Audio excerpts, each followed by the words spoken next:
Kung mawawala ang tunog ng balita Pilipinas, babagsak ang Amerika, nagimbal ang buong mundo sa pasabog na pahayag mula sa White House.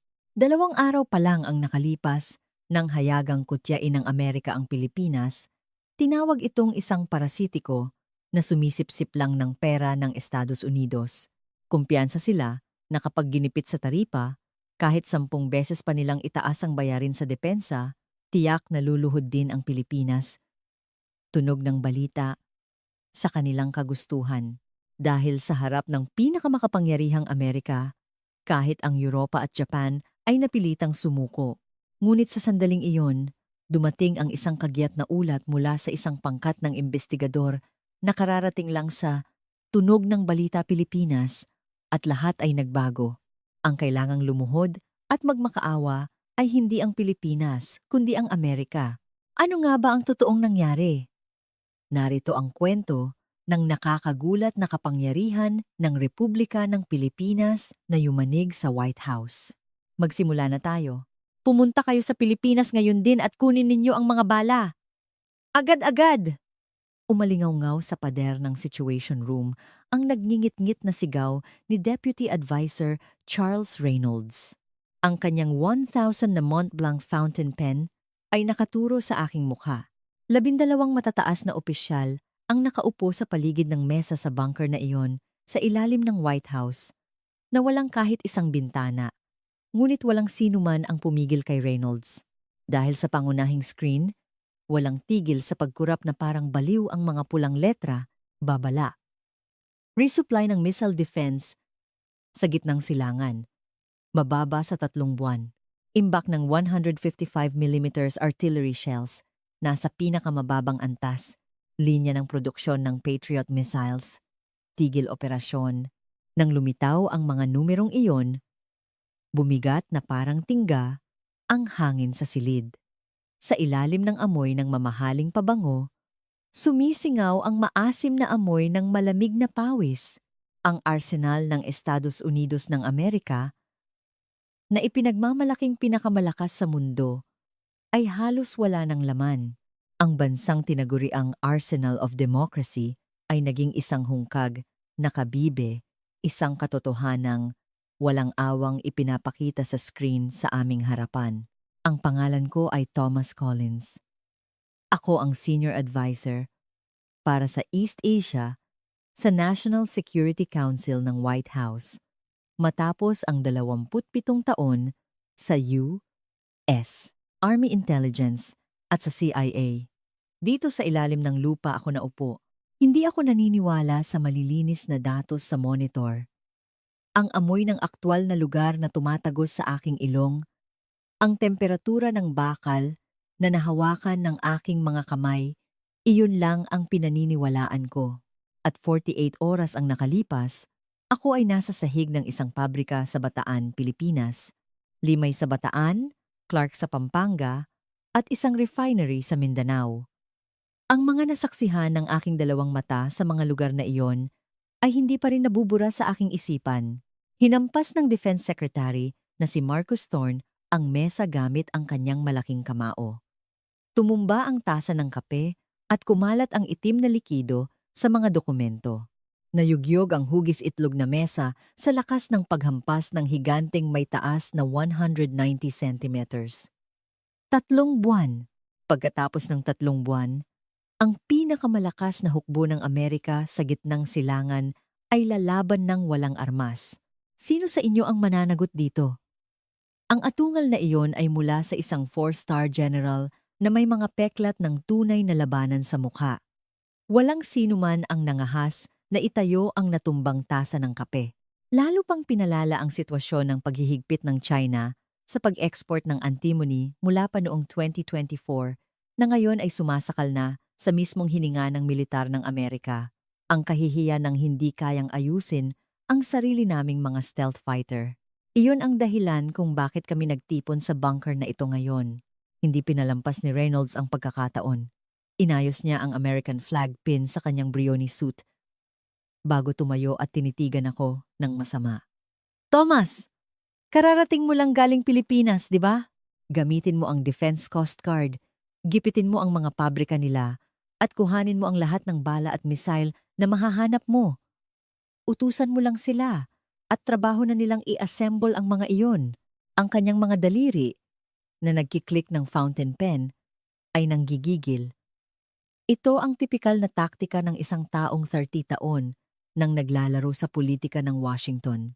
Isang duwag na pambubuli na sinusubukang lampasan ang krisis sa pamamagitan ng pananakal sa isang kaalyado kahit kailanman ay hindi pa nakatapak sa isang tunay na larangan ng digmaan.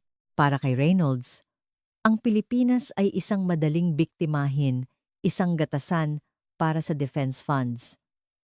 Tumango ang mga general sa silid na para bang iyon ang pinakatamang gawin.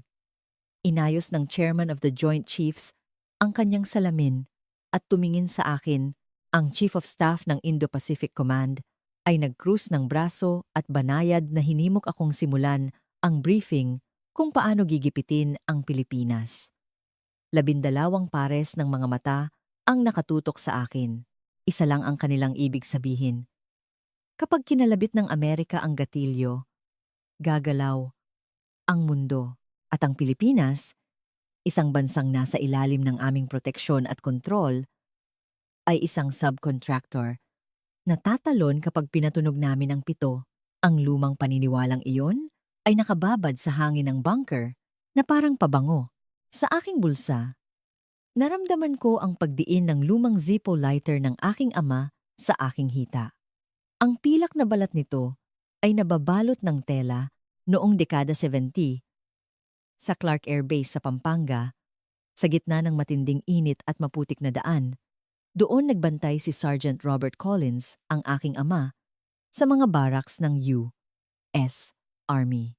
Ang Pilipinas na naaalala ng aking ama ay isang kahabag-habag na bansa kung saan pumipila ang mga tao para sa mga tira-tirang sea ration ng Amerika. Noong bata pa ako, habang nakaupo sa kanyang kandungan, paulit-ulit kong narinig ang mga kuwentong iyon. They were poor people. Sabi niya, people we had to protect. Matagal ko ring pinaniwalaan iyon, na ang Pilipinas ay isang bansang pinapakain ng Amerika, na hindi ito tatagal ng isang araw kung aalisin namin ang aming panangga. Sa loob ng 27 taon, iyon ang naging pundasyon ng aking pagpapasya. Ngunit 48 oras ang nakalipas nang bumukas ang pinto ng pabrika sa Bataan, nagsimulang magkaroon ng lamat ang pundasyong iyon. Sa isang research institute sa Clark, lalong lumaki ang bitak at sa isang refinery sa Mindanao, tuluyan itong nadurog. Ang tanawin ng isang production line na kasing taas ng 5 palapag na gusali na gumagawa ng 50 toneladang self-propelled howitzer. Ang makakalyong mga kamay ng mga manggagawa na walang kurap-kurap na humuhulma ng bakal sa gitna ng masangsang na usok ng welding. Walang bahid ng pagyayabang sa kanilang mga mata. Tanging isang matinding determinasyon na tuparin ang deadline na para bang buhay nila ang nakataya. Ito ang karanasan na gumuho sa pananaw ko sa mundo na binuo ko sa loob ng 20 taon. Na parang yelong natunaw sa araw. Hinigpitan ko ang hawak sa lighter ng aking ama. Nagputi ang aking mga buko sa sobrang diin. Hindi na nakatiis si Reynolds at muling sumigaw. Anong tinitingin-tingin mo diyan? Inihanda ko na ang final draft ng report para sa panggigipit sa Pilipinas. Dalhin mo yan, sigawan mo sila, at tapos ang usapan. Itinulak niya ang isang tumpok ng mga papel na may asul na cover sa ibabaw ng mesa. Proposal para sa pambubuwelo sa defense cost sharing ng Republika ng Pilipinas. Malinaw ang pamagat. Muling tumango ang mga general. Lahat ng taong nakaupo sa silid na ito ay may iisang maling akala. Ang akala na hindi mabubuhay ang Pilipinas kung wala ang Amerika. Ang akala na susunod sila kapag inutusan namin sila. Ang hindi nila alam, ang maling akalang iyon ang sumasakal ngayon sa leeg ng militar ng Amerika. At ako lang sa bunker na ito ang nakakaalam nito. 27 taon. Sa Pentagon at CIA, sa loob ng 27 taon, ni minsan ay hindi ko kinuwestiyon ang utos ng aking nakatataas. Ang ganap na pagsunod ay nakaukit na sa aking mga buto, ang batas ng isang sundalo. Ngunit nang abutin ng aking kamay ang asul na report, nagsimulang kumabog ng malakas ang aking puso. Ang masangsang na amoy ng welding gas mula sa sahig ng pabrika sa Bataan ay muling nanariwa sa aking mga baga. Ang perpektong koordinasyon ng mga robot at manggagawa sa isang assembly line na kasinlaki ng 25 football field ay biglang lumitaw sa aking harapan.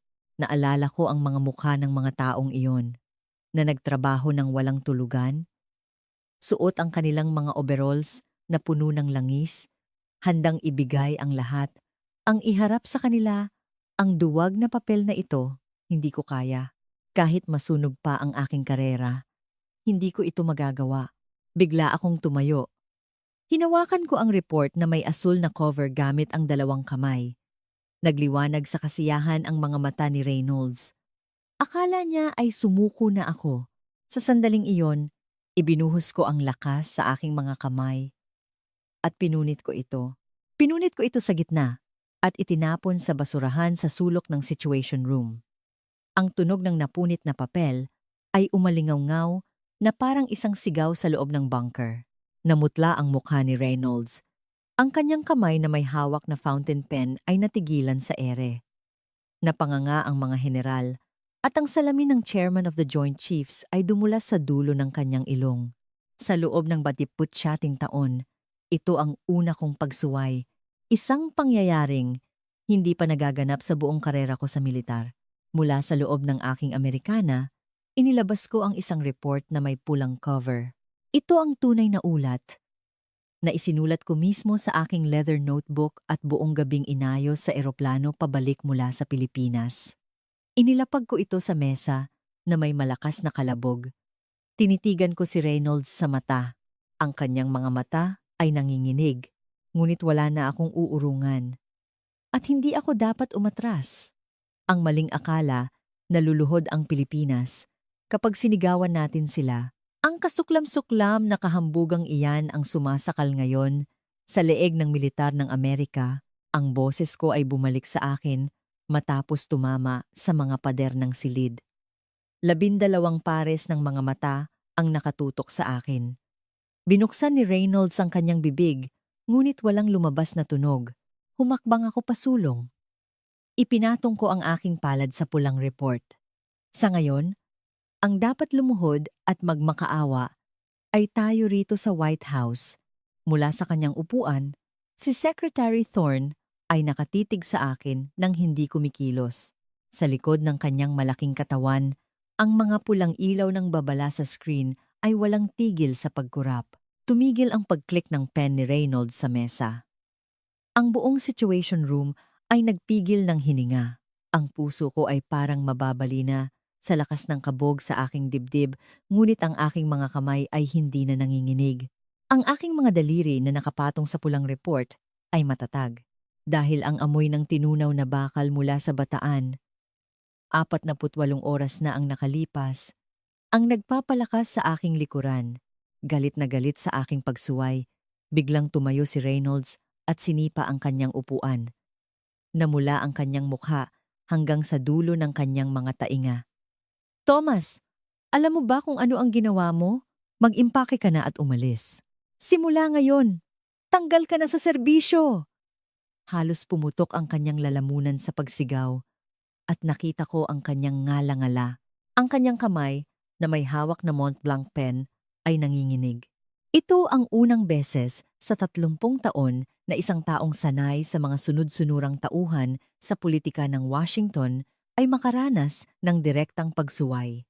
Ang American flag pin ni Reynolds ay nanginig sa ilalim ng ilaw ng fluorescent. Hindi ako sumagot. Hindi na kailangan. Tanggalin man nila ako sa serbisyo o isalang sa court-martial, may isang bagay na kailangang makita muna ng 20 taong ito sa bunker. Ang katotohanang nasaksihan ng aking 2 mata at isinulat ng aking 2 kamay sa loob ng 48 oras.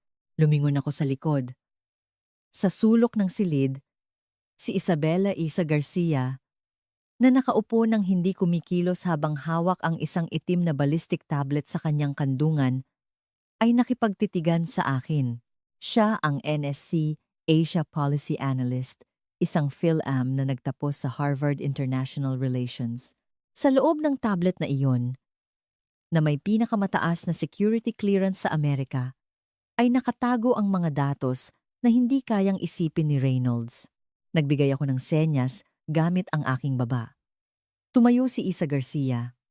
Tahimik siyang lumakad patungo sa main console, yakap ang tablet, habang sumisigaw si Reynolds. Isabela, sinong nagbigay sa iyo ng pahintulot na kumilos? Hindi siya pinansin ni Isa. Inalis niya ang security lock ng itim na ballistic tablet at isinaksak ang cable sa main console ng situation room. Click! Ang maliit na tunog na iyon ay umalingaw-ngaw na parang putok ng baril sa loob ng bunker. Tatakbo sana si Reynolds para bunutin ang cable.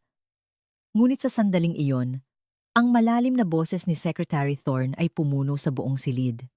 Reynolds, umupo ka. 2 salita lang.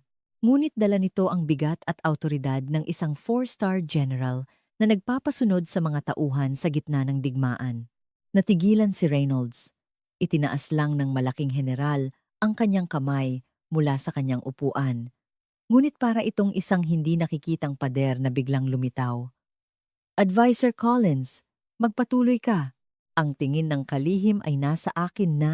Ito ang salitang hinihintay ko. Nagbago ang main screen. Nawala ang tactical map ng gitnang silangan. At isang ganap na kakaibang imahe ang bumuhos sa mukha ng 12 opisyal. Ito ang production index ng mga armas sa mismong teritoryo ng Estados Unidos. Mga datos na aking tinipon sa loob ng 1 oras. At inayos ni Isa sa naka-encrypt na tablet. Sa screen, lumitaw ang mapa ng distribusyon ng mga pabrika ng armas sa buong Amerika. Halos lahat ay kulay pula. Ang pula ay nangangahulugang paralisado, tigil produksyon, kakulangan sa tauhan, naubos na raw materials, ang pabrika ng bala sa Texas, ang shipyard sa Mississippi, ang missile assembly line sa Alabama. Lahat ay nababalot ng pula. Tinanggal ng chairman of the Joint Chiefs ang kanyang salamin. Kinusot niya ang kanyang mga mata at isinuot itong muli. Tila umaasa siyang magbabago ang imahe, ngunit nanatiling malupit ang screen, kinuha ko ang isang laser pointer. Itinutok ko ito sa pinakatuktok ng pabulusok na production graph. Mula sa ika-4 na quarter ng 2023, ang produksyon ng 155mm artillery shells sa US ay bumagsak ng 62% kumpara sa nakaraang taon. Ang boses ko, habang binabanggit ang mga numero, ay umalingaw-ngaw sa loob ng bunker. Ang production line para sa solid rocket motors, isang mahalagang bahagi ng Patriot PAC-3 interceptor missiles, ay ganap na huminto noong Pebrero. Ano ang dahilan? Ibinaba ko ang pointer. Dahil wala tayong raw materials. Dahil wala tayong skilled workers.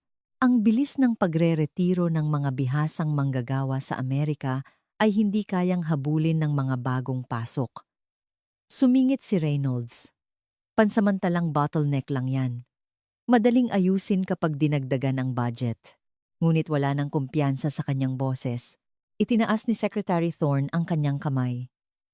Tumahimik si Reynolds. Humakbang ako. Pansamantala, ang classified quarterly assessment ng U.S. Defense Logistics Agency para sa 2026 ay malinaw na nagpapatunay sa pagguho na ito.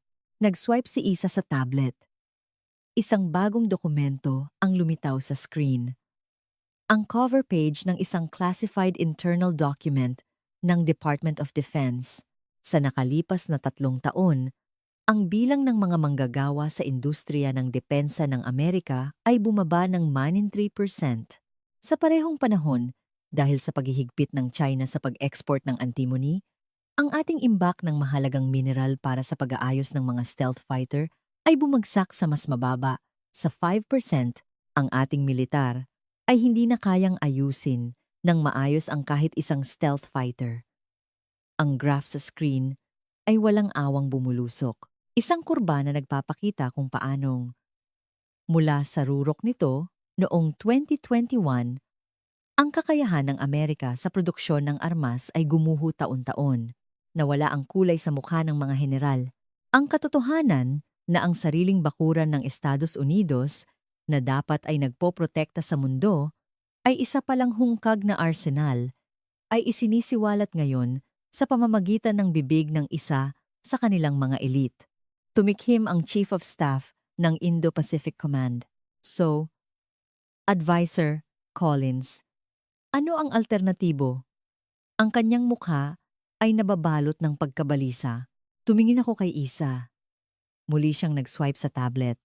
Sa pagkakataong ito, isang mapa ng global weapons production supply chain ang lumitaw. Ang operational status ng mga pabrika ng armas sa Amerika, Europa, Asya, at gitnang silangan ay ipinapakita sa iba't ibang kulay. Tumahimik ang silid. Kahit ang paghinga ay hindi marinig, simple lang ang dahilan. Sa buong screen, iisang bansa lang ang nagniningning sa kulay berde, ang Republika ng Pilipinas. Ang Germany ay kulay dilaw, semi-operational. Ang UK ay kulay kahel. France, kahel din. Ang Japan ay dilaw na malapit na sa pula. Ngunit ang tuldok sa ibabaw ng kapuluan ng Pilipinas ay isang maliwanag na berde.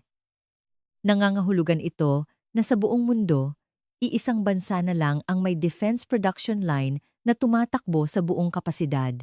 Napahawak si Reynolds sa braso ng kanyang upuan. Ang kanyang mga mata ay nanginginig. Ngunit nanatili siyang tahimik. Hindi na siya nangahas sumingit matapos siyang patahimikin ni Secretary Thorne. Nagsalita si Isa. Malamig at tumpak ang kanyang boses. Sa kasalukuyan, sa lahat ng pangunahing kaalyado sa depensa, ang Pilipinas lamang ang may kakayahang tumugon sa agarang pangangailangan ng militar ng Amerika. Ang iba nating mga kaalyado ay hindi kayang punan kahit ang sarili nilang mga kota. Isang pag-swipe lang sa tablet at ang buong balanse ng kapangyarihan sa bunker ay nayanig. Itinuro ko ang screen sa nag-iisang berdeng tuldok sa Pilipinas. Nakikita niyo ba yan? Ang nag-iisang berdeng tuldok na yan ang tanging lifeline ng militar ng Amerika sa ngayon. Nagkatinginan ang mga general. Mga mukhang ayaw maniwala. Ang tanggapin na ang supply line ng pinakamakapangyarihang militar ng Estados Unidos ay nakasabit sa isang sinulid. Mula sa Pilipinas ay isang bagay na hindi matatanggap ng kanilang amor propyo. Hindi na nakatiis si Reynolds at pilit na nagsalita. Huwag kang magsinungaling. Paanong susuportahan ng Pilipinas ang buong supply chain natin? Isa lang silang bansa na nag-a-assemble ng mga lata sa ilang pabrika. Kinakabahang pinagulong-gulong niya ang kanyang Mont Blanc pen sa mesa. Ito na ang kanyang huling paninindigan. Isang desperadong pagtatangka na huwag tanggapin ang pagguho ng kanyang 30 taong pribilehiyo at reputasyon.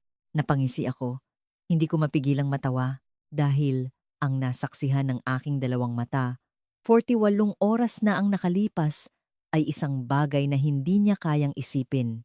Ang dambuhalang production line sa Bataan, ang Research Institute sa Clark, ang refinery sa Mindanao. Ang amoy ng tinunaw na bakal at welding gas na tumagos sa aking ilong ay nananatili pa rin sa aking mga baga. Isang bansang nag-a-assemble ng mga lata?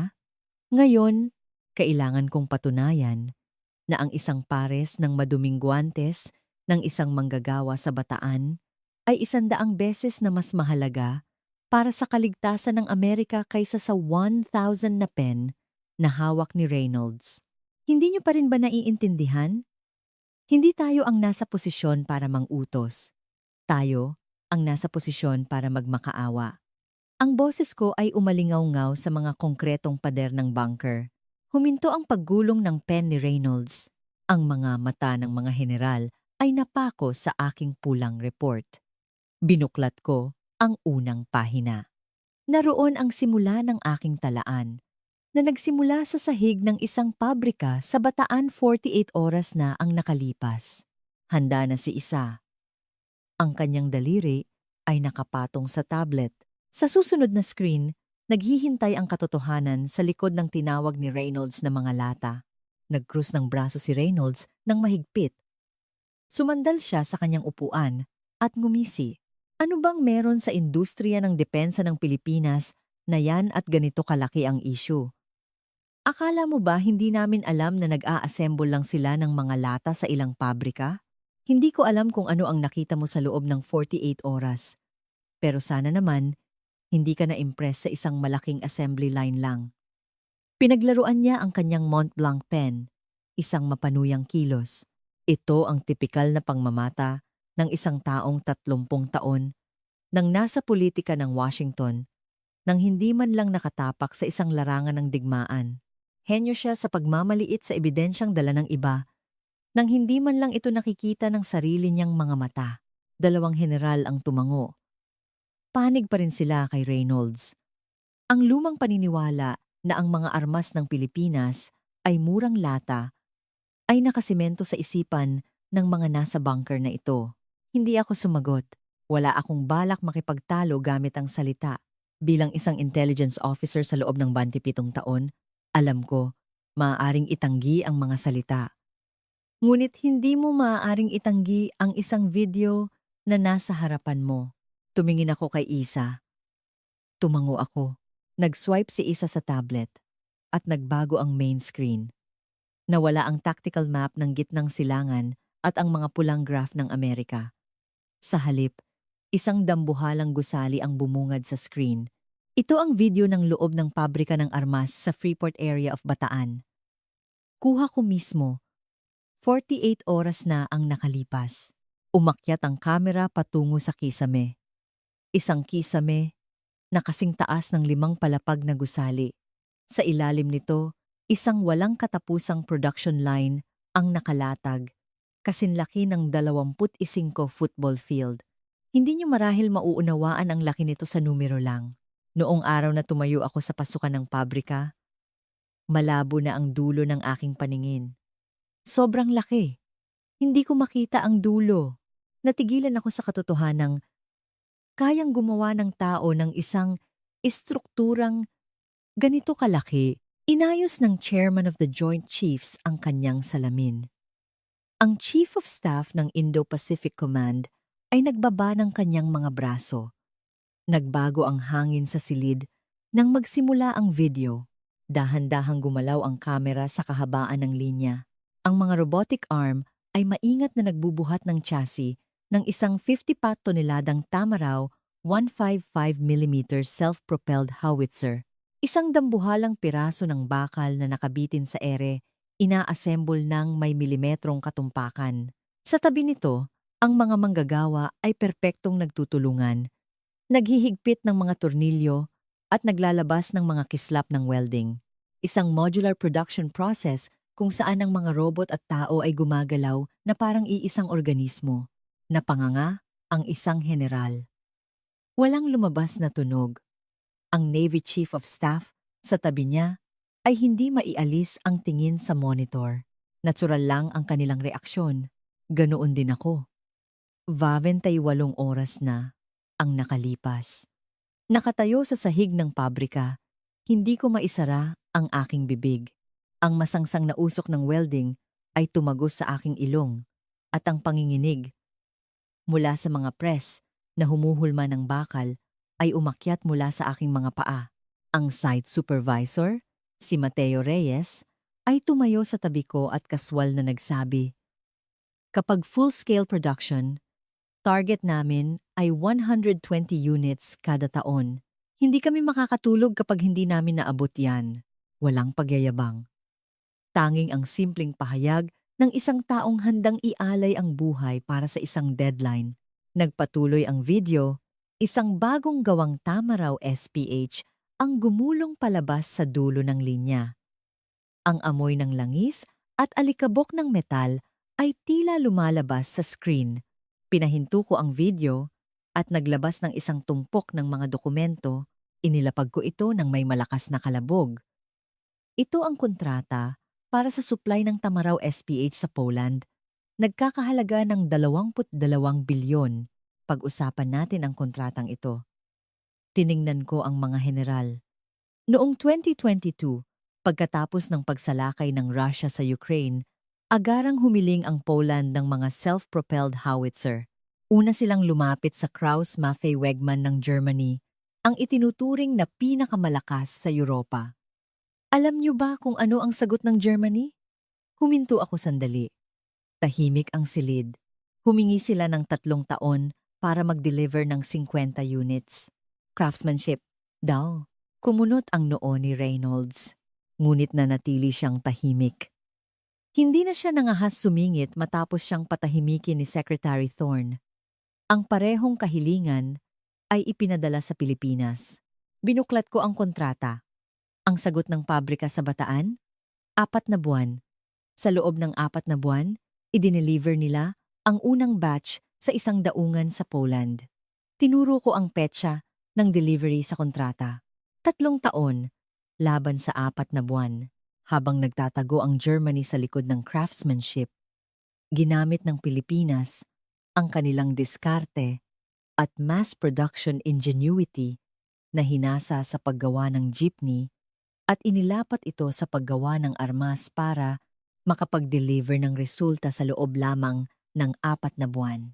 Hinila ng Chairman of the Joint Chiefs ang kontrata para basahin ito. Nakita kong nanlaki ang kanyang mga mata sa likod ng salamin. Ang Chief of Staff ng Indo-Pacific Command ay sumilip sa kanyang balikat, 22 bilyon. Ang numerong iyon ay nakatatak sa papel. Hindi ako tumigil. Hindi lang Germany, ang production line ng AS-90 ng UK ay halos sarado na. Ang Caesar ng France ay hindi makagawa ng 30 units kada taon. At ang M109A7 Paladin ng Amerika ay 3 taon nang na-delay ang upgrade. Bawat banggit ko, lalong sumisimangot ang mga general. Habang ang buong kanluran ay nahihirapan sa produksyon ng howitzer, isang bansa lang ang Pilipinas ang sumasalo sa buong demand ng mundo. Next swipe, si Isa sa tablet. Isang pie chart ang lumitaw sa screen. Ang global market share ng self-propelled howitzers. Isang piraso na kulay asul ang sumakop sa mahigit kalahati ng bilog. Nagsalita si Isa. Global market share ng SPH, 54%. Isa sa bawat 2 howitzer na ginagawa sa mundo ay galing sa Pilipinas. Malamig at tumpak ang kanyang boses. Ang tono ng isang data sniper na naghahatid lamang ng mga katotohanang walang emosyon. 54%. Nang lumitaw ang numerong iyon sa screen, lalong bumigat ang hangin sa silid. Isang general ang sumandal sa kanyang upuan at tumingala sa kisame. Mukhang ayaw maniwala. Ang katabing Navy Chief of Staff ay naghalungkat ng mga papel, naghahanap ng ebidensya para kontrahin ito, ngunit wala siyang mahanap. Nagbabago na ang ekspresyon ni Reynolds, na wala ang kanyang mapanuyang ngiti. Hindi niya kayang ipakita sa mga general sa bunker na ito ang pagguho ng kanyang 30 taong reputasyon sa harap ng salitang Pilipinas. Tumayo si Reynolds. Inilapag niya ang kanyang Montblanc pen sa mesa at pilit na nagsalita. Kahit marami pa yan, anong silbi? Ang mga lata na gawa sa pabrika, kakayanin ba nila ang matinding kondisyon? Napatunayan na ba yan sa tunay na labanan? Ito na ang kanyang huling baraha. Aaminin ang kakayahan sa produksyon, ngunit kukuwestiyonin ang kalidad at performance sa labanan. Isang mahinang depensa. Ngunit 2 general ang muling tumango. Matinding kondisyon, tunay na labanan, napatunayan.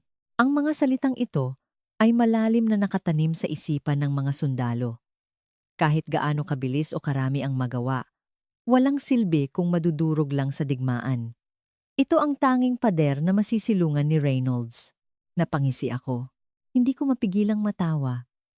Dahil sa mga nasaksihan ko, 48 oras na ang nakalipas. May mga baraha pa akong hindi na ilalabas. Kung sasabihin kong hinihintay ko lang ang sandaling babanggitin ni Reynolds ang matinding kondisyon at tunay na labanan. Maniniwala ba kayo ang isang halimaw na tumatakbo sa bilis na 70 kilometers? Sa gitna ng 30 dals LCB na snowstorm, ang isang asul na kislap na bumabangga at sumisira sa isang ballistic missile. Lahat ng iyon ay natutulog sa loob ng aking laptop. Binuklat ko ang aking leather notebook. Sa isang pahinang, may mga mantsa ng tinta. Naroon ang aking sulat kamay. Ang talaang nagsimula sa pabrika sa Bataan ay hindi pa tapos. Ang tunay na kwento ay ngayon pa lang magsisimula. Nagbigay ako ng senyas kay Isa. Ang kanyang daliri sa tablet ay lumipat sa susunod na file. Ang dalang Bad Dalagras Sensi na snowstorm sa Norway ay naghihintay sa screen. Nag-swipe si Isa sa tablet at pumuti ang screen. Swoosh! Isang snowstorm ang bumuhos sa buong screen. Nakita ko ang temperatura sa ibaba ng video. Ata 3 degrees. Ito ang Rena Training Grounds sa Hilagang Norway.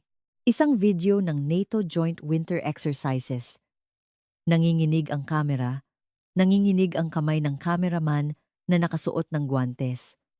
Sa gitna ng snowstorm, may gumagalaw. Isang itim na silweta ang sumusugod, humahawi sa puting tanawin. Ang panginginig ng 55 toneladang bakal na tumatagos sa snowstorm ay tila nararamdaman sa kabila ng screen. Ito ang K2 Black Panther tank, isang bersyon na co-produced sa ilalim ng lisensya.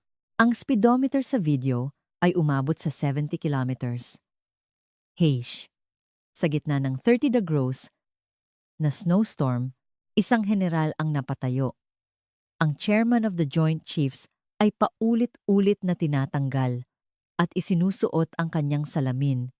Hindi kataka-taka.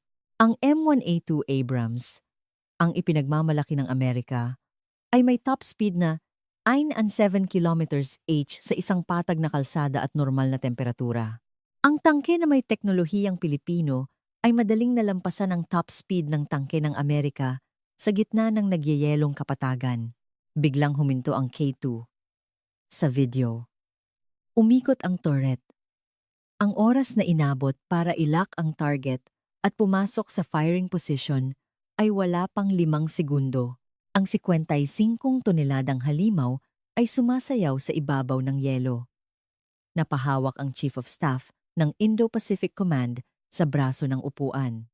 Ang Navy Chief of Staff ay sumulong. Si Reynolds ay nakatitig sa screen. Bibig ay nakasara. Nawala ang kanyang mapanuyang ngiti. Hindi ko pinahinto ang video. Sabi niyo, nagiging lata sa matinding kondisyon, Deputy Advisor Reynolds? Tanong ko nang hindi inaalis ang tingin sa screen. Hindi makasagot si Reynolds. Hindi niya kayang sumagot dahil ang screen sa harapan niya ang direktang sumasagot sa kanya at hindi dito nagtatapos ang matinding kondisyon. Tumango ako kay Isa. Nagbago ang screen. Nawala ang puting snowstorm ng Norway at isang mainit na disyerto sa gitnang silangan ang lumitaw. Ito ang aktwal na radar engagement video mula sa Al Dhafra Air Base sa UAE. Kuha ilang araw lang ang nakalipas. Ang classified marking ay kulay pula sa itaas ng screen.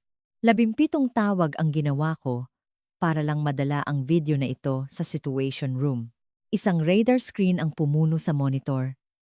Sa luntiang grid, mga pulang tuldok ang mabilis na bumabagsak. Mga ballistic missile mula sa Iran. Mach 5, 1,700 metro bawat segundo. Mga piraso ng kamatayan na bumabagsak sa bilis na hindi kayang sundan ng mata. Tumigil ang paghinga sa silid. Ang nagmamadaling boses ng engagement controller sa video ay umalingaw-ngaw sa mga speaker. Isang halo ng Arabic at English na komunikasyon.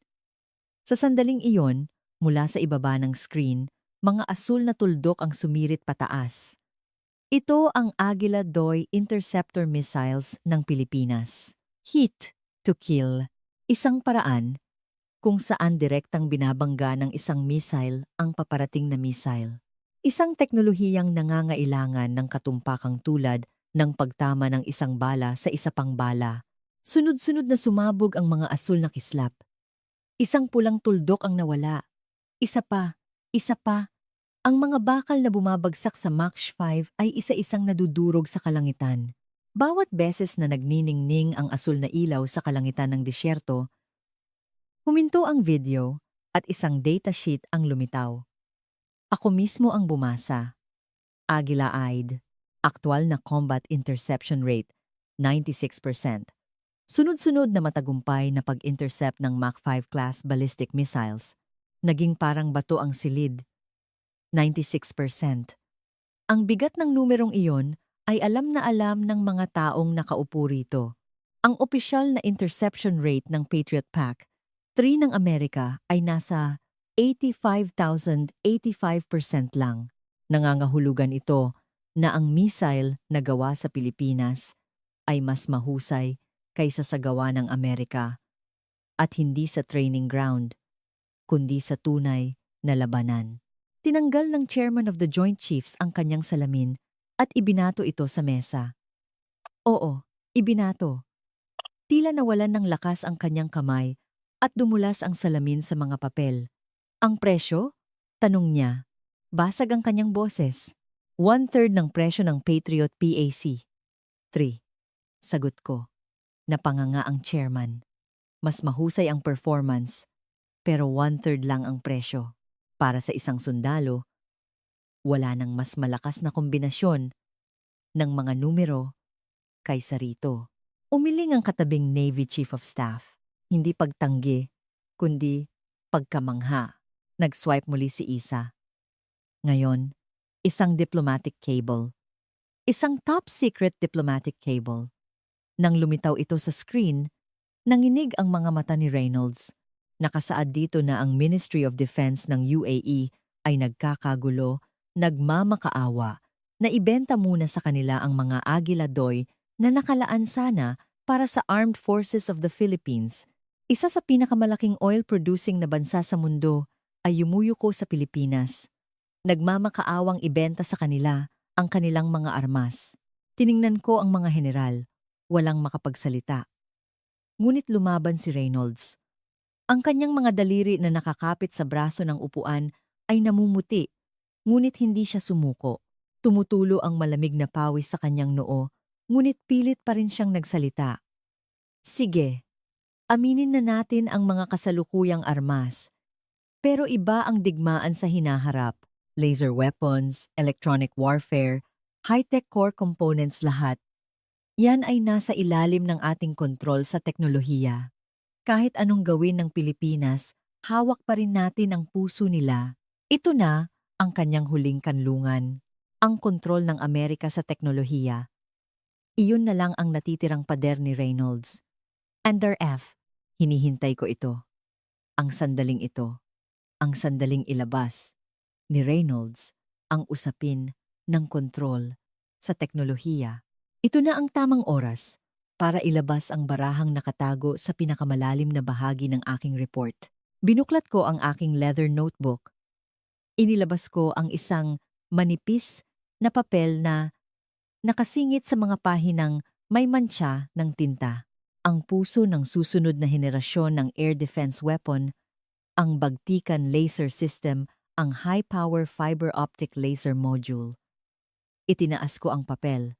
Kung wala ang piyesang ito, ang bagtikan ay isang piraso lang ng bakal. At kung tama ang sinabi nyo, Deputy Advisor Reynolds, ang mahalagang piyesang ito ay dapat nasa ilalim ng kontrol ng teknolohiya ng Amerika. Huminto ako sandali. Akmang tatango na si Reynolds, pero 100% na itong gawa sa Pilipinas. Natigilan si Reynolds. Nanlaki ang kanyang mga mata. Itinulak ko ang papel patungo sa main screen.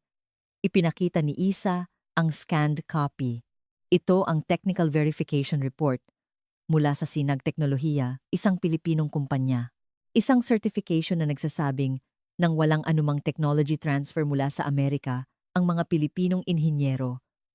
Gamit lamang ang kanilang kaalaman sa fiber optics, ay nagtagumpay na i-localize ng 100% ang high-power fiber optic laser module. Sila ang mga technician na nagpuputol ng fiber optic cables. Bumaba ang boses ko. Mga taong nagpuputol at nagdurugtong ng mga hibla ng salamin na mas manipis pa sa buhok. Inilapat nila ang teknolohiyang iyon sa isang weapon-grade laser. Kapag hinarangan sila ng Amerika sa pamamagitan ng export controls, hahanap sila ng ibang paraan. At kapag hinarangan din ang paraang iyon, gagawa sila ng daan kung saan wala. Ganoon sila katibay ang loob, tahimik ang silid. Nakahiga ang pen ni Reynolds sa mesa. Hindi na ito nagkiklik. Ang mga tingin ng mga general ay nagpapalipat-lipat sa pagitan ng localization certificate sa screen at sa aking mukha. Hindi na natin kayang sakalin ang leeg nila gamit ang mga pyesa. Tinitigan ko si Reynolds. Ang performance ng kasalukuyang armas at ang puso ng mga armas sa hinaharap, hawak na lahat ng Pilipinas. Ang mga tunay na hari ng larangan ng digmaan ay nagbago na, nanginig ang mga labi ni Reynolds. Wala siyang masabi. Ang K2 na tumagos sa snowstorm ng Norway. Ang Agila 2 na pumutok sa Mach 5 missile. Ang laser module na malaya sa kontrol ng Amerika. 3 sunod-sunod na bala ang tumama sa kanya. Matinding kondisyon, tunay na labanan, kasarinlan sa teknolohiya. Lahat ng 3 butas na sinubukan niyang hanapin ay pinasabog ng Pilipinas.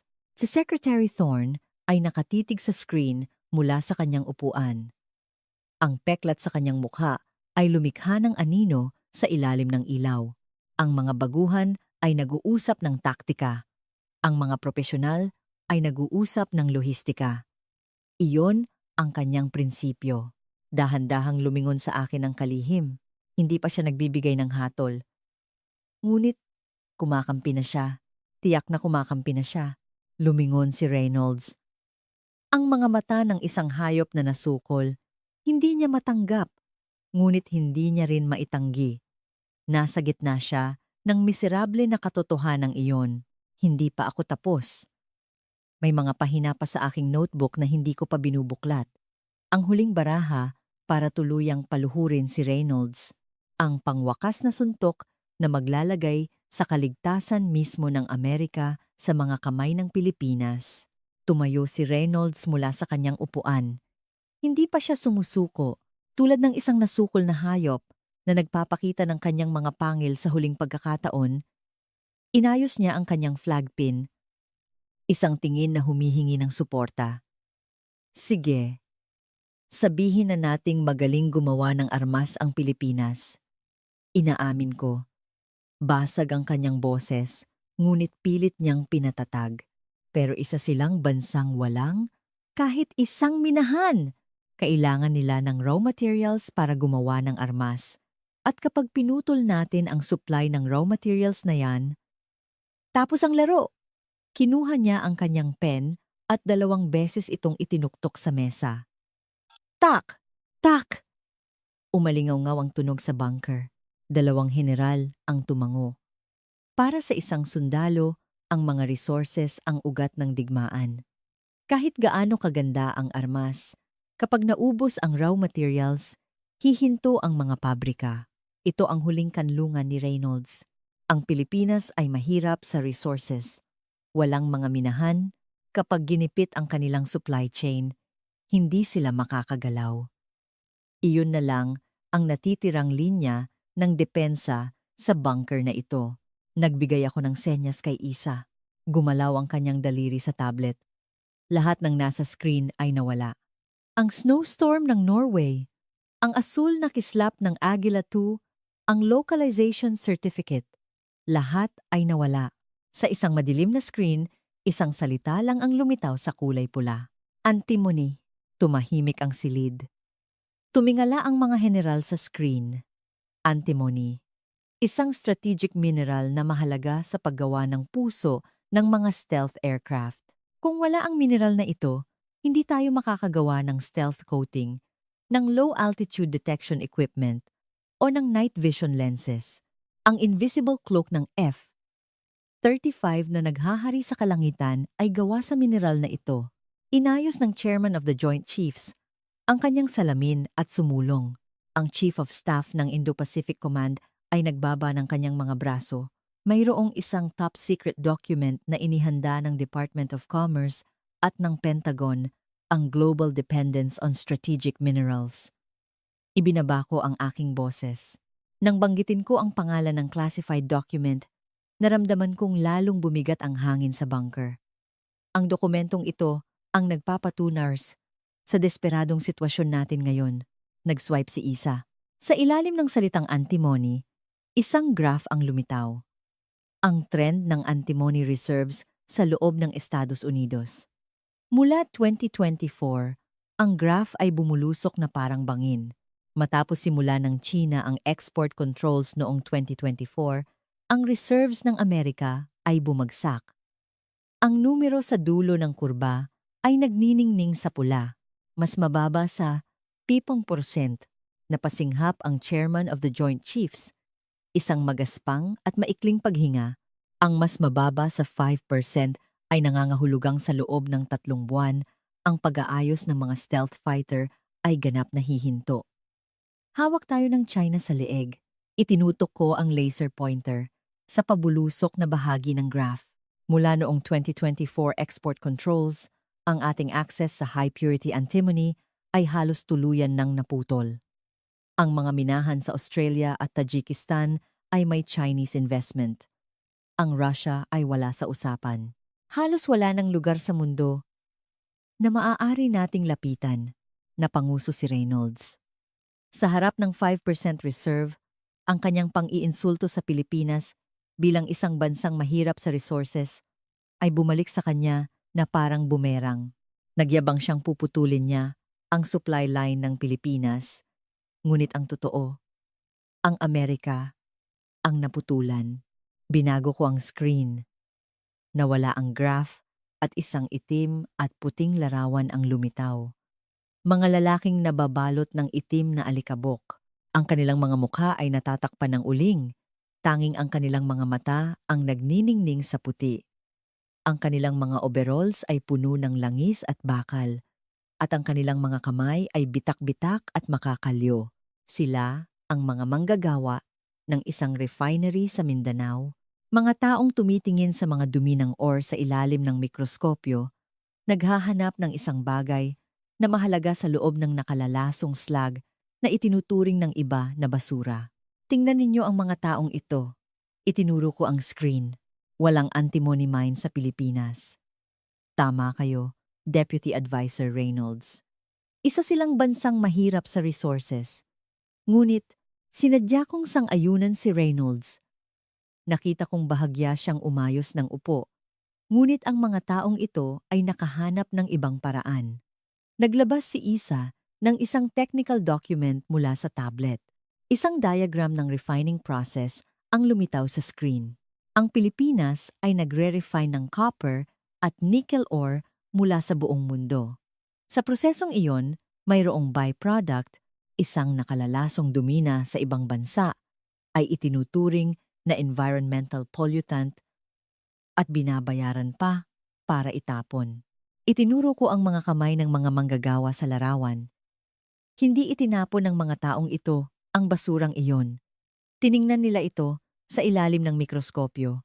Nalaman nila na mayroong napakaliit na halaga ng antimony na nakahalo rito. Kumunot ang noo ng isang general.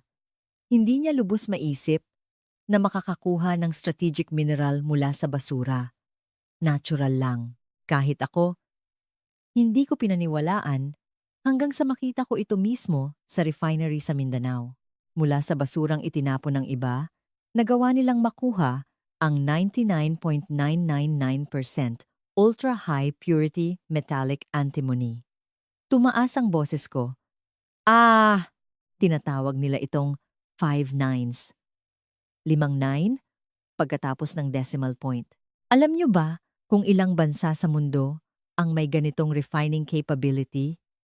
Huminto ako. 12 pares ng mga mata ang nakatingin sa akin. Isa. Ang Pilipinas lang. Sumigaw si Reynolds. Huwag mo kaming takutin gamit ang pag-recycle ng basura. Tumayo siya at hinampas ang mesa. Ngunit basag ang kanyang boses. Isang tono na mas malapit sa takot kaysa sa galit. Alam niya sa sarili niya na hindi ito pananakot, kundi katotohanan. Ipinasok ko ang kamay ko sa loob ng aking Amerikana. Inilabas ko ang pinakamabigat na papel na nahawakan ko sa 27 taon ko sa militar. Hindi dahil sa pisikal na bigat, ang bigat ng kahulugan ng papel na ito ang nagpabigat sa aking kamay, isang top secret document na may personal na pirma ni Defense Secretary Marcus Thorne. Ang pulang selyo sa cover ay kumikinang sa ilalim ng ilaw. Itinapon ko ang dokumento sa harap ni Reynolds. Dumulas ito sa mesa at tinamaan ang kanyang pen. Nahulog ang Mont Blanc sa sahig. Kinuha ni Reynolds ang dokumento. Nanginginig ang kanyang kamay habang binubuklat ang unang pahina. Iyan ang U.S. Philippines Joint Strategic Minerals Investment Agreement, sabi ko. Ang halaga, isang dokumento kung saan ang Pentagon ng Estados Unidos ay lumuhod at nag-alok ng 12 bilyon. Nagmamakaawang ibahagi ng Pilipinas ang kanilang ultra-high purity antimony refining technology. 12 bilyon. Ang numerong iyon ay nagpabigat sa hangin ng silid. Pabilis ng pabilis ang kanyang pagbabasa. Ang dulo ng kanyang mga daliri ay namumuti. Ang pirma ni Secretary Thorne. Ang joint venture agreement sa kumpanya sa Mindanao. Bawat salita ay sumisira sa huling kanlungan ni Reynolds. Tumayo ang chairman of the Joint Chiefs at lumapit sa likod ni Reynolds. Sumilip siya sa dokumento. Nanlaki ang kanyang mga mata at napanguso siya. Sumunod din ang Chief of Staff ng Indo-Pacific Command. Ang isang pirasong papel ay gumuguho sa balanse ng kapangyarihan sa bunker. Hindi natin sila pinoprotektahan. Humakbang ako pasulong. Ang itim at puting larawan ay nasa screen pa rin.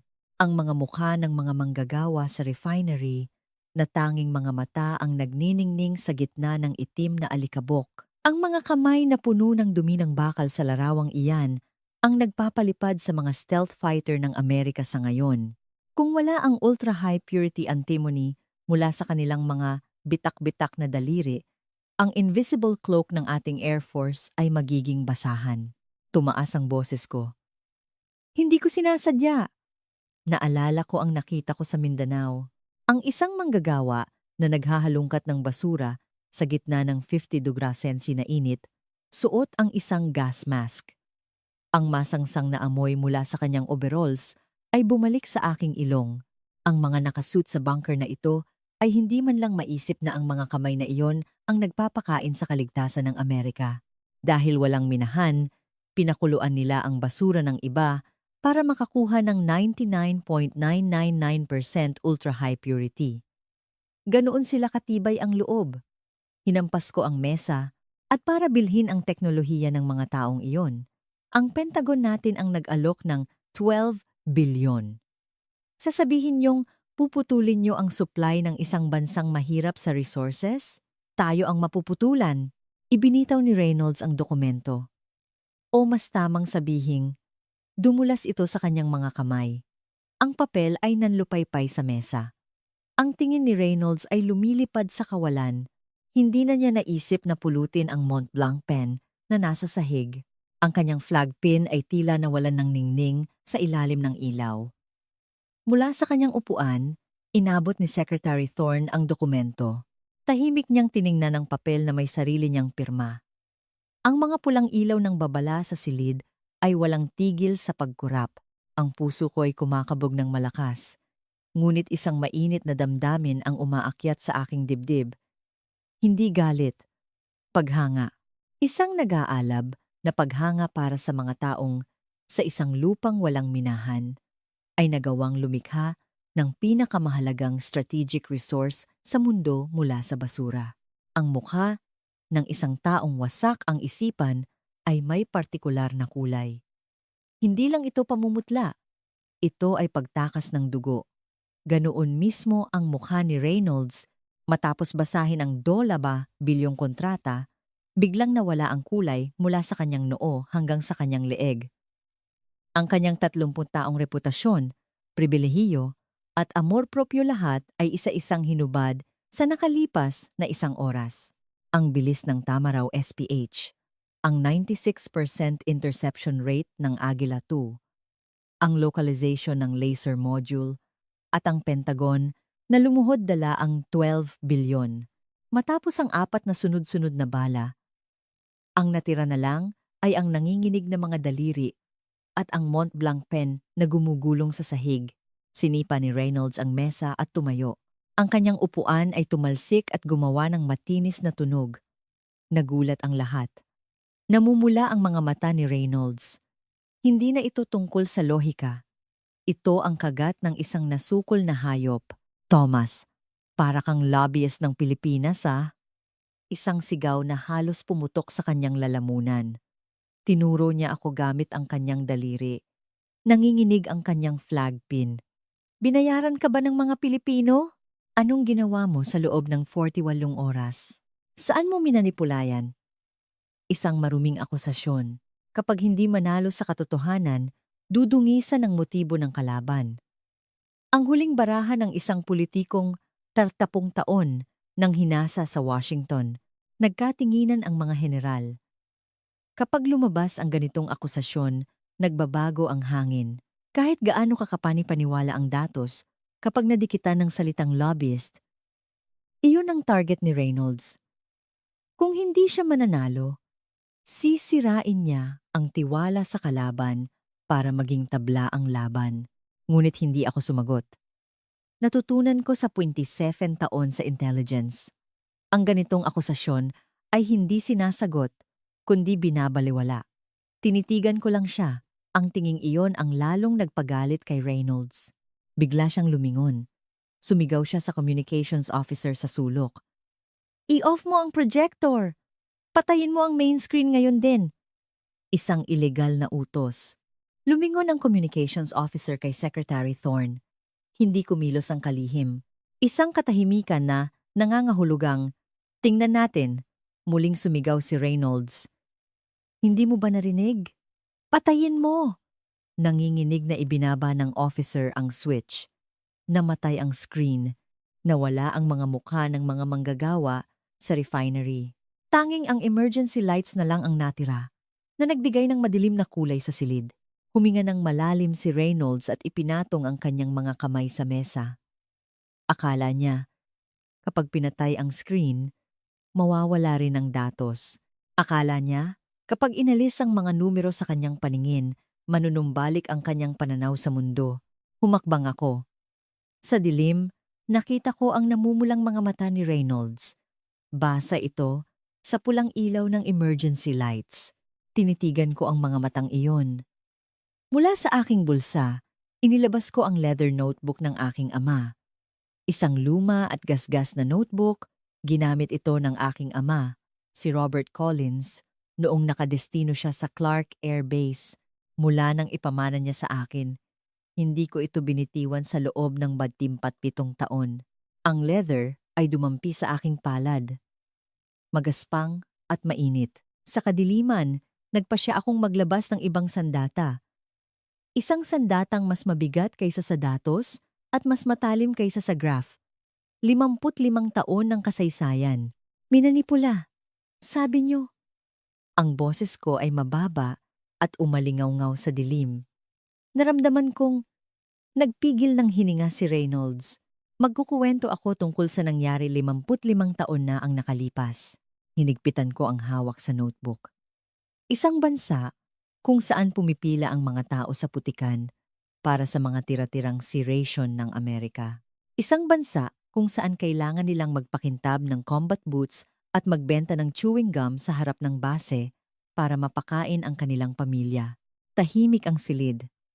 Ang pulang ilaw ng emergency lights lang ang gumagalaw sa mukha ng 12 opisyal. Lumapit pa ako. 2 hakbang na lang ang layo ko kay Reynolds. Ang mga kabataan sa bansang iyon ay palihim na kinakalikot ang mga Nike Hercules missile ng Amerika gabi-gabi. Ibinaba ko ang aking boses. Walang kahit isang blueprint. Walang kahit isang manual. Gamit lang ang isang flashlight, Kinakapa nila ang mga wiring ng mga itinapong armas ng Amerika. Sa umaga, naghahalungkat sila sa mga surplus shop sa Quiapo para sa mga tornilyo at pyesa. Sa gabi, gumuguhit sila ng reverse-engineered schematic sa papel. Nagpupuyat sila sa paglililok, pagguhit, pagbubura, at muling pagguhit. Nakita kong napakuyom ng kamao ang isang general. Tinanggal ng chairman ang kanyang salamin at ipinatong sa kanyang kandungan. Walang nakakaalam sa pangalan ng mga kabataang iyon. Nabasag ang boses ko, walang medalya, walang artikulo sa diaryo, walang pumuri sa kanila. Ngunit ang mga blueprint na iginuhit nila gamit ang kanilang dugo at luha ang naging pundasyon ng Agila AI na yon. Ang ugat ng 96% interception rate ay nagsimula sa mga surplus shop sa Quiapo 55 taon na ang nakalipas. Natigilan ang pagturo ni Reynolds. Ang kanyang namumulang mga mata ay nanginginig sa ilalim ng pulang ilaw. Hindi ko inalis ang aking tingin. Dahil walang minahan, pinakuluan nila ang basura. Dahil walang teknolohiya, kinalas nila ang mga armas ng Amerika. Dahil walang pera, binawasan nila ang kanilang tulog at nagtrabaho ng doble. Nagdiin ang aking kamay sa notebook. Ang mga taong iyon, suot ang kanilang mga overalls na puno ng langis, na handang ibigay ang lahat. Sa loob ng 55 taon, ay napaluhod ang Pentagon ng Amerika, dala ang 10 bilyon, minanipula ba yan? Sa dilim, may gumalaw. Si Isa Garcia, na nakaupo sa sulok ay tumayo. Yakap ang kanyang itim na ballistic tablet, humakbang siya pasulong. Tinamaan ng pulang ilaw ang kanyang mukha. Malamig ang kanyang ekspresyon, ngunit ang kanyang panga ay naninigas. Ang tensyon ng isang taong nagpipigil ng emosyon. Ang 50 on-site inspection logs mula sa CIA at Pentagon ay ganap na nagpapatunay sa mga numerong ito. Ang boses ni Isa ay humiwa sa dilim. Malamig at tumpak ang tono ng isang sniper. Ang defense export data ng Pilipinas, ang mga ulat mula sa NATO joint exercises, ang mga combat engagement reports, ang audit ng refinery sa Mindanao, lahat ng mga source na ito, nang hiwa-hiwalay, ay tumuturo sa iisang konklusyon. Itinaas niya ang tablet. Nandito lahat sa loob. Kahit patay ang screen, hindi nawawala ang datos. Kahit patay ang screen, hindi nawawala ang datos. Ang isang linyang iyon ay direktang tumusok sa huling pagtatangka ni Reynolds. Ang kanyang isip-batang pagsusugal na kapag pinatay ang screen, mawawala rin ang katotohanan, ay ganap na nabigo. Nanginig ang mga tuhod ni Reynolds. Ang kanyang dalawang kamay sa mesa ay halos hindi na kayang suportahan ang kanyang bigat. Lumapit pa ako ng isang hakbang. Isang hakbang na lang ang layo namin. Sa ilalim ng pulang ilaw, naghalo ang aming mga anino sa pader. Huwag na huwag mong insultuhin ang kanilang 55 taon ng dugo, pawis at determinasyon gamit ang iyong murang mga taktika para lang mapanatili ang iyong kapangyarihan. Ang boses ko ay umalingaw-ngaw sa mga konkretong pader ng bunker. Isang atungal, isang tunog na hindi ko pa nailabas sa 27 taon ko sa militar. Ang leather notebook sa aking kamay ay basa. Pawis mula sa aking palad. Ang mainit na pawis ng isang anak na tumulo sa notebook ng kanyang ama. Nagyelo ang silid. Tila walang humihinga. Ang pulang ilaw ay dahan-dahang kumukurap. Naglalagay ng anino sa mukha ng 12 opisyal. Hindi maalis ni Reynolds ang kanyang mga kamay sa mesa. Dahil kung aalisin niya, babagsak siya. Ang kanyang pen ay nasa sahig, ang kanyang amor propyo ay nasa alikabok, at ang kanyang 30 taong pribilehiyo ay durog na. Mula sa kanyang upuan, sa unang pagkakataon, gumalaw si Secretary Thorne. Ang kanyang malaking katawan ay nagpakalansing sa leather ng upuan. Ipinatong niya ang kanyang dalawang kamay sa mesa. Hindi pa siya nagsasalita, ngunit sa isang kilos na iyon, biglang nagbago ang sentro ng kapangyarihan sa silid. 12 pares ng mga mata ang napunta sa kalihim. Ang taong magbibigay ng hatol ay si Secretary Thorne mula pa sa simula. Ang 4-star general, ang lalaking may mga peklat ng tunay na labanan sa mukha, ang naniniwala sa prinsipyong ang mga baguhan ay nag-uusap ng taktika, ang mga propesyonal ay nag-uusap ng lohistika, ang sandali para magsalita siya ay darating na. Nanginginig na parang dahon, kinapa ni Reynolds ang mesa. Hinahanap niya ang kanyang Montblanc pen. Hindi niya alam na nasa sahig na ito. Ang kanyang mga daliri ay kumakapa sa hangin. Sa ilalim ng pulang ilaw, nakita kong nanginginig ang dulo ng kanyang mga daliri. Ang kamay na sa loob ng 30 taon ay sumakal sa mga kaalyado mula sa tuktok ng politika ng Washington. Ang lakas ay umaalis na sa kamay na iyon. Pasimpleng itinaas ng communications officer ang switch. Bumukas ang main screen, muling sumindi ang mga fluorescent lights, at lumiwanag ang silid. Nang bumalik ang liwanag, lalong naging kitang-kita ang kalagayan ni Reynolds. Lukot ang kanyang brioni suit. Ang malamig na pawis mula sa kanyang noo ay bumasa sa kanyang kwelyo. Ang kanyang flagpin ay nakatagilid at walang ningning. Yumuko si Reynolds. Sinusubukang pulutin ang pen sa sahig. Naabot ng kanyang mga daliri ang pen. Kinuha niya ito, ngunit may mali. 2 piraso na ang pen. Nang mahulog ito kanina, nabiyak ang katawan nito. Ang 1,000 na Montblanc ay nabali sa 2. Hawak ni Reynolds ang 2 piraso ng nabaling pen, isa sa bawat kamay. Tinitigan niya ito ng blanko, ang panulat na naging extension ng kanyang kapangyarihan sa loob ng 30 taon ay sira na. Namula ang gilid ng mga mata ni Reynolds. Hindi galit, pagguho. Bumagsak siya sa kanyang upuan. Bumigay ang kanyang mga tuhod. Ang 2 piraso ng pen ay dumulas mula sa kanyang mga kamay at nahulog sa mesa. Tiningnan ng mga general si Reynolds. Walang nagsalita. Pinanood nila ang paglubog ng isang taong buong buhay na ipinagsigawan na ang Amerika ang sentro ng mundo. Gumalaw ang mga labi ni Reynolds. Walang tunog. Bumubulong lang. 1, 2, sa pangatlong beses, may lumabas na tunog. Isang basag at paos na boses. Ako! Huminto siya. Narinig ko ang paglunok niya. Ako!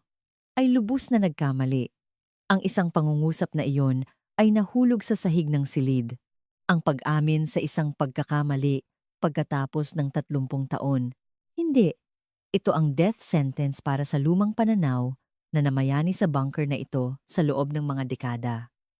Ang Pilipinas ay isang madaling utusan na subcontractor. Susunod sila kapag inutusan. Hindi sila tatagal ng isang araw kung aalisin natin ang ating panangga. Lahat ng mayabang na maling akalang iyon ay nadurog sa isang paos na pangungusap ni Reynolds. Tulad ng nabaling pen, nang mabali ang leeg ng matanda at mayabang na tigre, biglang gumaan ang mabigat na hangin sa silid. Nakita kong nawala ang tensyon sa balikat ng mga general. Muling isinuot ng chairman ang kanyang salamin at sumandal ang Chief of Staff ng Indo-Pacific Command. Nang gumuho ang pader na si Reynolds, nagsimulang gumalaw ang mga tunay na damdamin ng mga taong nagtatago sa likod niya. Tumayo si Secretary Thorne. Nang tumayo ang kanyang 190 cm na katawan, tila bumaba ang kisame. Dahan-dahan siyang naglakad sa gilid ng mesa. Umalingaw-ngaw ang tunog ng kanyang sapatos sa sahig ng bunker. 1, 2 hakbang. 12 pares ng mga mata ang sumunod sa kanyang paggalaw. Ang kanyang mukha na may mga peklat ay naglagay ng anino sa ilalim ng ilaw. Hindi niya ako tinitingnan. Tinitingala niya ako. Ang bigat ng kanyang 190 centimeters na tindig ay nasa harap ko. Advisor Thomas, ang malalim na boses ng kalihim, ay pumuno sa bunker. Sa harap ng mga katotohanang dinala mo, walang lumang amor propyo ang maaaring maging dahilan. Ang isang pangungusap na iyon ay nagpabago sa hangin. Ito ang hatol. Ang 4-star general at defense secretary ang naglagay ng tuldok sa pagtutunggali ni na Reynolds at Thomas. Yumuko si Reynolds. Ang kanyang tingin ay nasa nabaling pen. Tila wala na siyang lakas para itaas ang kanyang ulo. Inalis ng kalihim ang kanyang tingin sa akin at tiningnan ang buong silid. Isa-isa niyang tiningnan ang mukha ng 12 opisyal. Dahan-dahan, walang pinalampas. Ang mga baguhan ay nag-uusap ng taktika. Ang mga propesyonal ay nag-uusap ng lohistika. Iyon ang kanyang prinsipyo. Ang kalihim ay malinaw na nakita ang tunay na diwa ng mga nangyari sa bunker na ito sa nakalipas na 2 oras. Hindi ito laban ng amor propyo, kundi ang katotohanan ng lohistika. Ito ay isang tanong kung mabubuhay ba ang militar ng Amerika o hindi.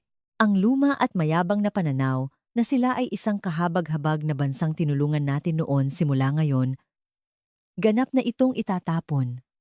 Ang boses ng kalihim ay umalingaw-ngaw. Malinaw ba? Sa lahat, itatapon. Hindi lang itatabi sa drawer, kundi dudurugin at tatapakan. Umupo ng tuwid ang chairman of the Joint Chiefs. Umitwid ang mga likod ng mga general. Ang instinct ng isang sundalo na naghihintay ng utos ay gumana. Chairman, lumingon ang kalihim. Agad na baguhin ang protocol para sa pag-evaluate ng mga kaalyado. Gawing pangunahing batayan ang on-time delivery rate at component self-reliance. Agad na tumango ang chairman. Nagbago ang kanyang tingin sa likod ng salamin.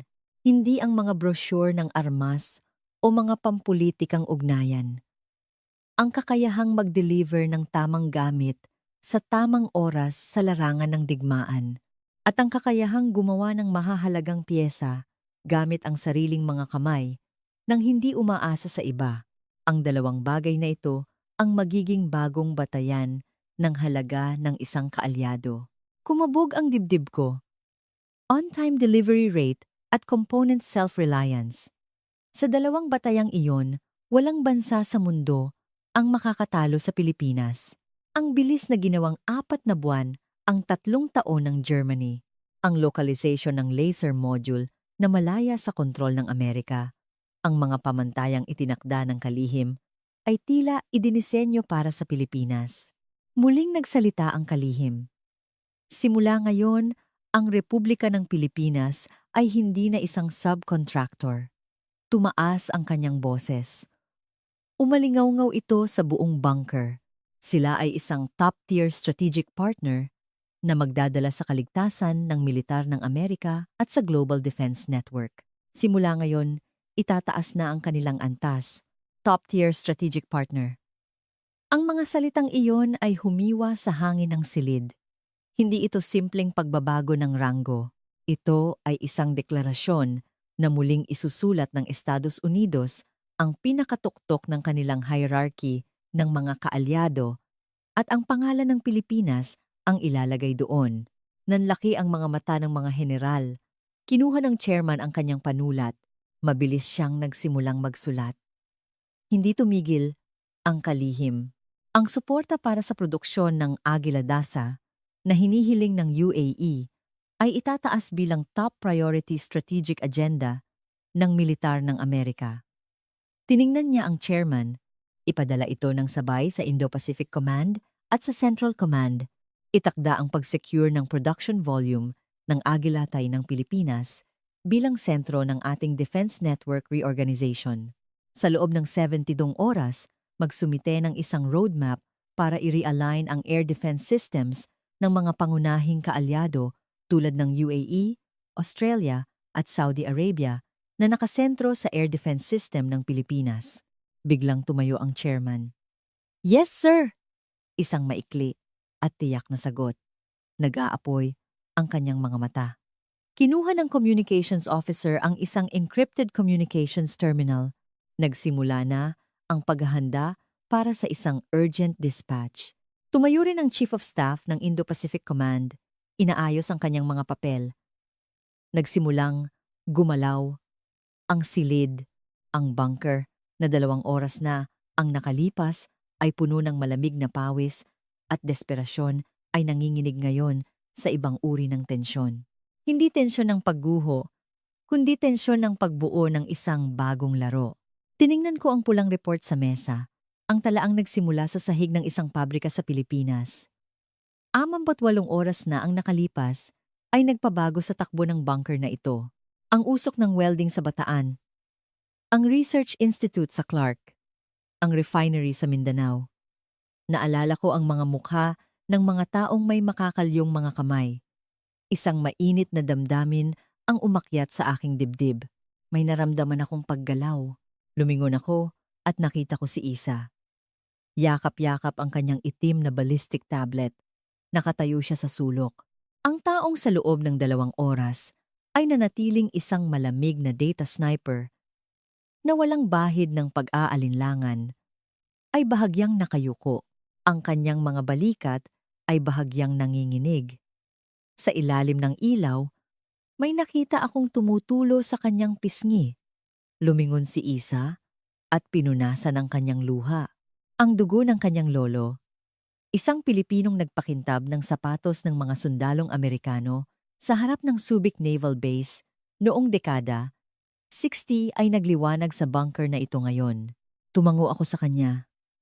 Tumango pabalik si Isa. Ang kanyang mga mata ay basa pa sa luha. Hindi na kailangan ng salita. Wala kahit isa. Lumipas ang 2 araw. Marso, 21, 25-26, umaga sa Washington, D.C. Maliwanag ang langit. Sa labas ng bintana ng aking opisina, sumisikat ang araw sa ibabaw ng Washington Monument. Ang kahel na liwanag ay gumagapang sa marmol na tore. Ginagawa itong puti. Sa loob ng 27 taon sa syudad na ito, daan-daang beses ko nang nakita ang tanawing iyon, ngunit iba ang umagang iyon. Hindi ang kulay ng liwanag ang nagbago. Ang aking mga mata ang nagbago. Sa aking mesa, nakatambak ang mga papel. Sa loob ng 3 araw pagkatapos ng makasaysayang hatol ni Secretary Thorne, ang Pentagon ay walang tigil sa paggalaw. Ang Global Acquisition Manual ay ganap na binabago. Ang kakayahan ng Pilipinas sa produksyon ng armas at strategic mineral refining ang naging bagong sentro. Ang hierarchy ng mga kaalyado na hindi nagbago sa loob ng 27 taon ay nabaligtad sa loob ng 72 oras. On-time delivery rate, component self-reliance. Nang itakda ang 2 bagong pamantayang iyon, ganap na nagbago ang kulay ng mapa ng pandaigdigang industriya ng depensa. May kumatok. Bumukas ang pinto at pumasok si Isa. Sa halip na ang itim na tablet, isang sobre ang dala niya. Wala na ang imahe niya na nagpupunas ng luha sa bunker. Bumalik na siya sa kanyang karaniwang malamig at tumpak na anyo. Tumayo siya sa harap ng aking mesa at iniabot ang sobre. Ang pinakabagong diplomatic briefing. Ang boses ni Isa ay kalmado, ngunit may bahagyang panginginig sa dulo ng kanyang mga daliri. Kinuha ko ang sobre. Ang classified stamp sa cover ay kumikinang sa sikat ng araw. Binuklat ko ang unang pahina. Natigilan ako. Binasa ko ulit. Pangatlong beses. Isang mainit na damdamin ang nagsimulang umakyat sa aking dibdib. Nang magbago ang senyales mula sa White House, nagsimula ang isang global domino effect. Unang kumilos ang Australia. Isang diplomatic cable na nagsasabing bigla nilang inalis ang mga European contenders sa kanilang Future Infantry Fighting Vehicle project at pumasok sa exclusive negotiations sa isang kumpanya mula sa Pilipinas. Ang Saudi Arabia ay mas direkta pa. Isang ulat na ang Military Advisory Council ng Crown Prince ay nagpadala ng isang lihim na delegasyon sa Maynila. Nakalakip ang isang letter of intent na nagsasabing nais nilang agad na simulan ang negosasyon para sa pagbili ng Agila 2. Ang halaga ay blanco. Isang blank check. Nangangahulugang babayaran nila kung anuman ang hilingin ng Pilipinas. Binuklat ko ang susunod na pahina. Isang breaking news na dinoble ng Poland ang kanilang order para sa Tamaraw SPH. Impormasyon na ang Norway ay nakikipag-usap para sa isang joint production agreement para sa K2 tank. Isang intelligence report na humihingi ng tulong ang Canada sa disenyo ng isang light aircraft carrier mula sa Pilipinas. Bawat pahina, isang bagong bansa ang lumilitaw. Lahat sila ay tumatakbo patungo sa Pilipinas. Nang matanggal ang selyo ng Amerika, ang nakatagong demand ng mundo ay biglang sumabog.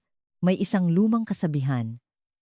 Kapag kinalabit ng Amerika ang gatilyo, gagalaw ang mundo. Sa pagkakataong ito, ang gatilyong iyon ay kinalabit para sa Pilipinas. Pumipila ang buong mundo, sabi ni Isa. Bahagyang nabasag ang kanyang boses. Mabilis niya itong itinago sa isang pag-ubo. Ngunit narinig ko ang damdaming nakapaloob sa basag na boses na iyon.